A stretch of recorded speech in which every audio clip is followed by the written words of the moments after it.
Hello ladies and gentlemen, welcome to the School of Science. My name is Luke and this is the post-match for Everton versus Burnley. Everton 3, Burnley 1.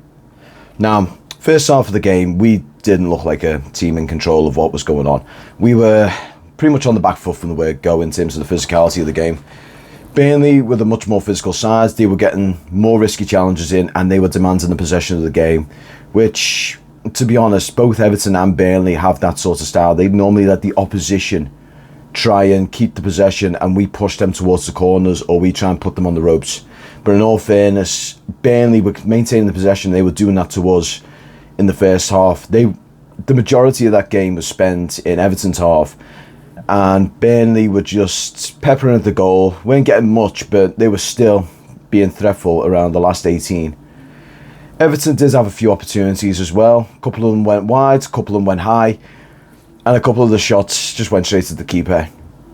But in all fairness, first half was not great. At the very beginning of the second half, things looked pretty much the same. Everton, we come out. We didn't change our formation. We didn't change our tactic for the first 10 to 15 minutes. And it was only until Burnley managed to score a goal through Ben Mee. That was when we got the rocket shoved up us, and for some reason that clicked us into gear and everything just went full speed from there. Not long afterwards, it became Everton's game. We pushed into Burnley's half. We pushed them right to the very back of it through quick passing and very smart communication. So we were able to actually open up the game and get a lot more diverse with the passing. And from a corner, it was Michael Keane's goal. Nice little header, straight in. Keeper didn't have a chance on this earth. So that was Everton at 1-0. Then not long after that, we had a nice through pass through to Townsend, who carried the ball for a bit and scored an absolute screamer into the top corner. Easily goal of the month for this one. It was a beautiful strike. Got it through and just put enough power and enough of a curve to keep it out of Nick Pope's way. And then from there on in, it was just Everton. We were getting all the passes. We were pushing. We were keeping the possession. We just had them on the ropes in the corner and we were just giving them absolute hell. There was a third goal as well, and that was through Damari Gray. Quite close to what was Andros Townsend goal. Got the ball, carried it for a bit, and then saw the right opening and just knocked it in perfectly. It was absolute gem of a goal. There was also a fourth goal, which was disallowed. It was unfortunate through Abdoulaye Doucouré. The ball had come through and Doucouré got a quick shot off on it. Goodison was absolutely rocking with that goal. We were convinced it was going to be a 4-1 victory, but unfortunately it was disallowed due to being offside. Then, not long after, in the dying breaths of the game, Burnley did get another little shot at goal. It did go in. I personally, when I saw it, I thought Pickford was fouled, but apparently the goal was disallowed due to being offside.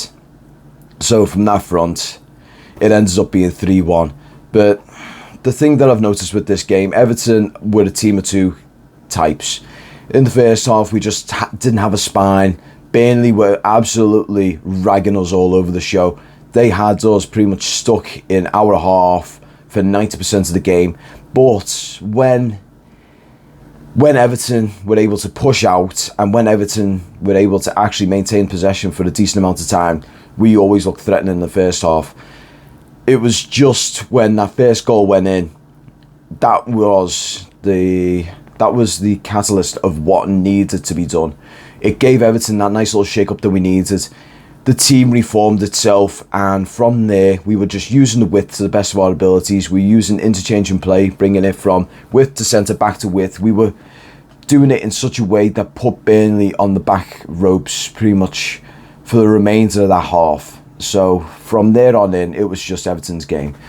And hopefully we can have a carry on with that momentum when we go into the next game against Aston Villa. Now, Aston Villa, without Jack Grealish, they don't seem to be the team that they used to be. They're still a good team, don't get me wrong, but they just seem to be lacking that little je ne sais quoi, as they say. So hopefully we're able to capitalise on that and get another win out of that one. That's something that we need to do. We just need to keep the gravy train going because we are at a really good position right now. We were missing Dominic Calvert-Lewin for this one. I will say that for the start. We were missing his little final touch or little slight heads here and there. But I think we did well without him. Thank you very much for watching this video. If you liked it, please hit the like button down below. It just shows me that you like what you see and you want to see more of it.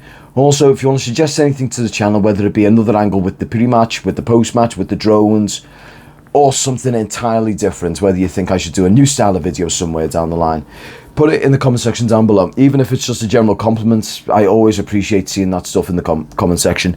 Also, if you are new to the channel, please hit that subscribe button down below. It just shows me that you like the content and you want to be one of the first in line. Also, if you want to guarantee yourself one of the first people in line when a new video comes out, don't forget to hit that bell. Hitting that bell will definitely get all notifications coming through, because YouTube and its algorithm at the moment isn't finely tuned towards the School of Science channel. So putting that bell down there, hitting that, will guarantee any videos that come out from me will be right there in your front page or in your notification box. Also, if you want to be like CT Baz and you want to be on the my left, your right box, go onto Patreon and go and subscribe to the School of Science Superfan tier. We have got two tiers. One of them is the Cup of Coffee tier.